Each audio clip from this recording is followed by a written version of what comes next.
very expensive, it is easy, and therefore it is difficult for the master batch supplier to penetrate into the coloring of automotive plastics. But this is something that we are trying, and I hope, like the dry color blend, the pre-color compound also would become something which is no longer the favored method of coloring.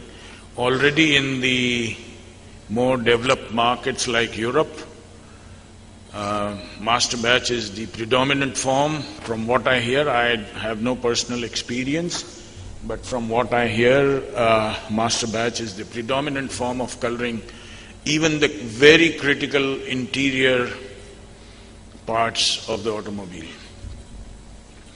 Okay. Now let's talk about colorants. Colorant is any material which imparts color to the substrate. In this case, it's the polymer. Generally, these are divided into two parts. Some colorants are called pigments and some are called dyes. So what is the difference? Dyes are soluble in the substrate on which they are applied, and colorants are not.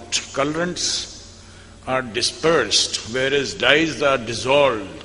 The colorant need to be dispersed uniformly because they do not dissolve, they do not melt away, and therefore dispersion of pigments is one of the important aspects of production either of compounds or of master batch. If you look at pigments, they can basically be divided into two categories. One is the organic pigment and another is the inorganic pigments. The dyes, there are many varieties of dyes, but the dyes that are used in coloring of plastics are basically polymer soluble dyes. So let's talk about how each of these colorant is suitable for engineering plastics. Let's first take up the organic pigments. In organic pigments, the blues and greens are the colors are obtained by the use of phthalocyanine pigments. They are suitable for most plastics. They are low cost and having good light fastness. Unfortunately, they are not suitable for all of the engineering plastics. Quinacridons are in the red and the pink area of the curve. They are suitable for most plastics. They are unfortunately high in cost, but they have very good light fastness. There is a new pigment known by the name, many of you who are in the pigment using industry would be familiar. They are known as DPP pigments, which are the organic pigments which have been discovered in the last about 20 years. They are also suitable for most plastics. They are moderate in cost and they have some limitations.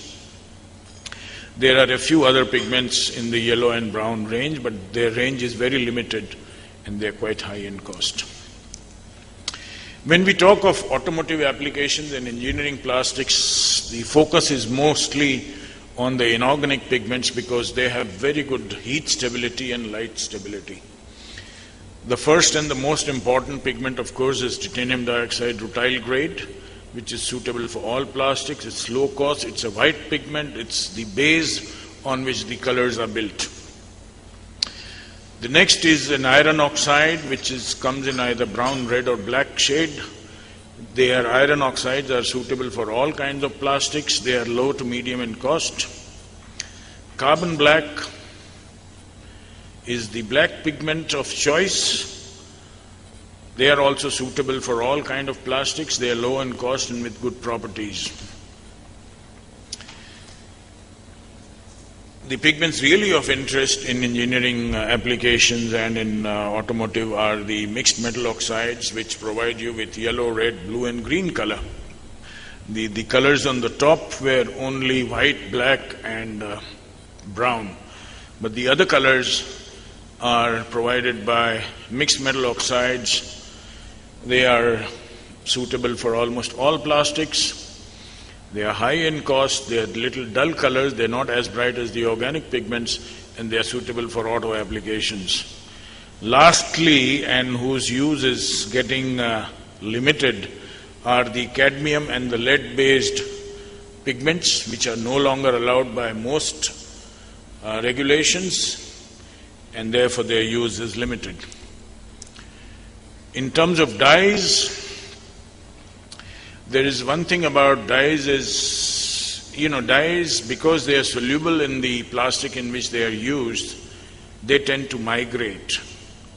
So there is some limitation on the use of dyes. They have to be used only in polar substrates. Because of the polarity, the dye is attracted and bound to the polymer molecule, and it does not migrate so fast. So that is one of the limitations of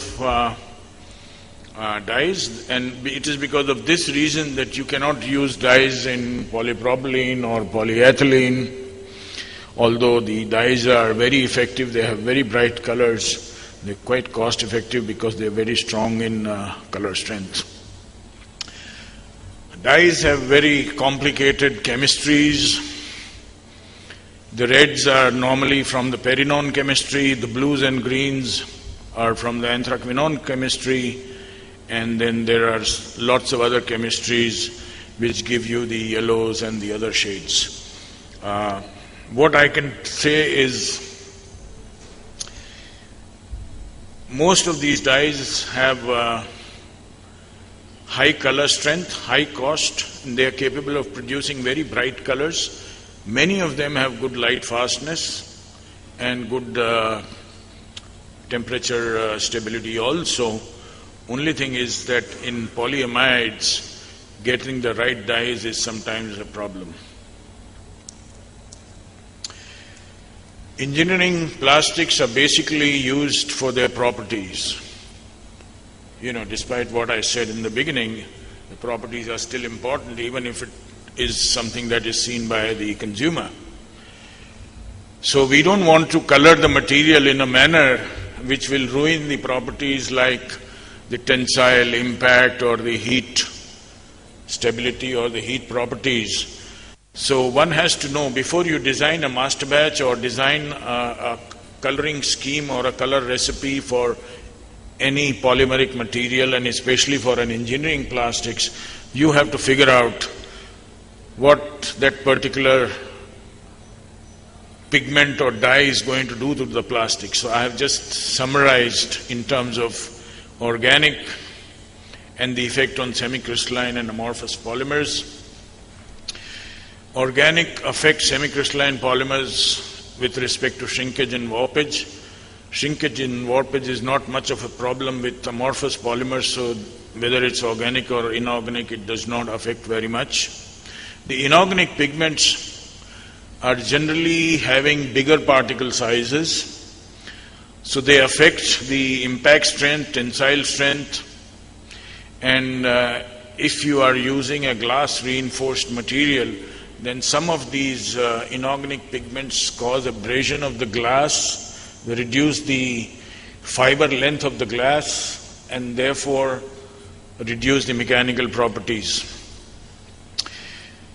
They don't have so much of an impact on amorphous polymers, but anyway, amorphous polymers, the glass reinforcement, etc., is not a major practice. Now let's talk about coloring of plastics in automotive applications. I have divided this in two parts. One is the interior part of the automobile, and the other is the remaining, that is the exterior and under the hood. In interior, the biggest issue in coloring of interior of automobile is the closeness of color match or the color harmony.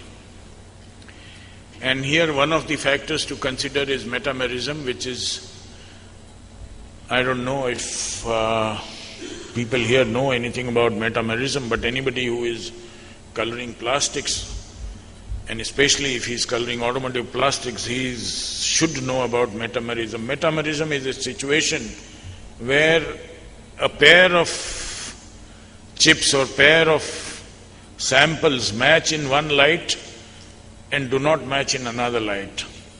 So if you make a master batch or a compound which is metameric with the standard or with another part, then you would never be able to achieve a close match. It might match in the morning, it may look awful in the evening. It might match in fluorescent light, and it may look like mud in daylight. So metamerism is something that you have to be aware of. The next issue, especially with auto interiors, is light fastness. Your material should look the same few years down the line, you know. I remember a situation about this auto interior coloring very well. You know, when Maruti came in, I was one of the first one to sign in the Maruti, and I was lucky to get it in the first round, which was somewhere in 1984-85. I had this nice little Maruti 800, and on the instrument panel after 5 years, I had some parts which were grey, lighter shade of grey than they were in the beginning. But then I had these two air vents on the two sides which had turned absolutely white. So maybe these were the initial years of compounders. Maybe Mirish Bhai was not there at that time to supply the compound, so that's why we had this problem. But but nowadays all the compounders are aware of the issues of light fastness, and I hope that they design their color recipes with this important issue in mind.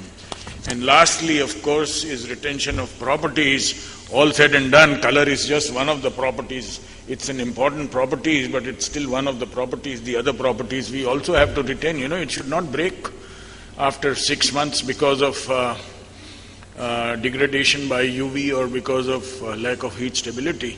So your colorant must not interact with the polymer and create a problem with the properties. So these are some of the